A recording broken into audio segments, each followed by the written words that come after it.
یہ سندھ ہی واحد صوبہ ہے جو کہ بجلی کا مسئلہ حل کر سکتا ہے پاکستان میں۔ سندھ کے لوگ گیس بھی ہماری سندھ سے جاتی ہے، بجلی بھی یہاں سے جاتی ہے۔ تھرکول سب سے سستی بجلی پیدا کرتا ہے، وہ بھی ہم پورے ملک کو دیتے ہیں۔ سولر بھی یہاں پیدا ہوتی ہے، اور تمام چیزیں دینے کے باوجود، یہ وسائل دینے کے باوجود، سندھ میں لوڈ شیڈنگ کا ایک ایسا بحران ہے جس پر اس گرمی میں لوگ زندگیوں سے تنگ ہیں۔ آپ یقین رکھیں 18 20 گھنٹے کی لوڈ شیڈنگ ہے۔ ایون کراچی جیسا ہمارا دارالحکومت، وہاں بھی لوڈ شیڈنگ ہو رہی ہے، وہاں بھی لوگوں کو پوری طرح سے بجلی کا مسلسل سلسلہ جاری نہیں رہ سکتا۔ اور جو بل بھرتے ہیں ان کو بھی لوڈ شیڈنگ کا سامنا ہے، جو بل نہیں بھرتے ان کو بھی لوڈ شیڈنگ کا سامنا ہے۔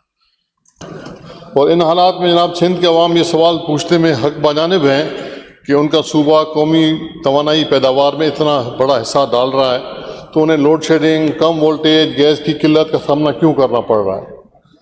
اب یہ نیا ایک مسئلہ پیدا ہو گیا ہے لوڈ شیڈنگ کا، گیس کی لوڈ شیڈنگ کا، جس میں 2 گھنٹے صبح کو گیس آتی ہے تو 2 گھنٹے شام کو، پریشر بالکل نہیں ہوتا۔ تو میں وزیر اعلیٰ صاحب بیٹھے ہیں، پہلے بھی ہم ان کے ساتھ، میں وزیر تھا تو چیزیں اٹھائی گئی تھی فیڈرل گورنمنٹ کے ساتھ، لیکن اب سختی سے اس مسئلے کو اٹھانے کی ضرورت ہے تاکہ لوگوں کو ریلیف مل سکے اور بجلی کی قیمتیں کم ہو سکیں۔ ورنہ آپ نے کئی اس اسمبلی سے قراردادیں پیش کی ہیں، لیکن کیونکہ یہ مرکزی محکمے ہیں اور ان مرکزی محکموں کا کنٹرول انہی کے پاس ہے، تو یہ جب صوبوں میں آ جائیں گے تو شاید یہاں بہتری ہوگی اور اپنی آپ پالیسیاں امپلیمنٹ کر سکیں گے اور لوگوں کو ریلیف دے سکیں گے۔ کچھ انسینٹیو دیں گے جس پر کہ بجلی کے بل بھی پیمنٹ ہو جائیں گی اور بھی چیزیں بہت بہتر ہو جائیں گی۔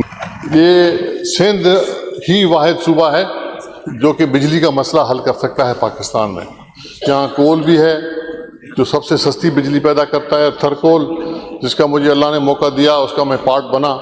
یہ وہ تھرکول کا منصوبہ ہے جو کہ شہید محترمہ نے شروع کیا تھا کئی سال پہلے۔ کیکڑوں میں بیٹھ کے وہ لوگ گئے تھے سب، اس وقت کی ٹیمیں، وزیر اعلیٰ اس وقت قائم علی شاہ تھے، پھر آصف علی زرداری صاحب جب صدر بنے انہوں نے اس کو آگے بڑھایا اور سوورین گارنٹیز کی دی، اور پھر آخر میں بلاول بھٹو، زرداری صاحب اور وزیر اعلیٰ سندھ مراد علی شاہ اور ان کی ٹیم جس میں بھی شامل تھا، پھر اس کو اناگوریٹ کیا۔ آج ہم فخریہ کہتے ہیں کہ پبلک پرائیویٹ پارٹنرشپ کا سب سے بڑا منصوبہ یہی ہے، اور یہ بجلی پورے پاکستان کو سستی بجلی فراہم کرتا ہے۔ سب سے سستی بجلی تھرکول کی جاتی ہے۔